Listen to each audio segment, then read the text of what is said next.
குச்சி கிழங்குல சிப்ஸ் பார்க்கலாமா? வாங்க. தோல் சீவி கழுவி எடுத்து வச்சுக்கோங்க. என்கிட்ட பெருசு சீவறது இல்லாதங்காட்டி சின்னதில் ரெண்டு ரெண்டாக சீவி வச்சுருக்கேன். எண்ணெய் அடுப்பில் காயட்டும். இல்லைன்னா ஒன்றோட ஒன்று ஒட்டிக்கும், அப்புறம் அது உள்ளே வேகாது, சவுக்குன்னு இருக்கும். நல்லா வெந்துச்சுக்கையில் பாதிலேருந்து கொஞ்சமாக உப்பு தூவிக்கணும். சிலர் தண்ணியில் கரைச்சி ஊற்றுவாங்க. அப்படி பண்ணினீங்கன்னா உங்களுக்கு எண்ணெய் தெரிக்கும் அப்படியே. அதனால் லைட்டாக தூவிக்கங்க.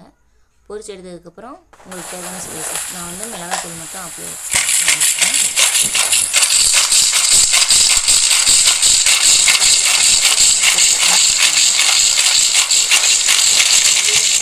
30 ரூபாய்க்கு வாங்குறதுக்கு 1 கிலோ கிழங்கு 30 ரூபா தான். நம்ம வாங்கி ஸ்லைஸ் பண்ணி போட்டு ஸ்டோர் பண்ணி வச்சுக்கிட்டோம்னா நம்ம எப்போ வேணாலும் எடுத்து சாப்பிட்டுக்கலாம். எவ்வளோ க்ரன்ச்சியாக இருக்குது பாருங்கள். அதே மாதிரி அடுத்த வீடியோவில் சந்திக்கலாம். மறக்காமல் நம்ம சேனலை சப்ஸ்கிரைப் பண்ணி அந்த பெல் ஐக்கானை தட்டி விட்டுருங்க.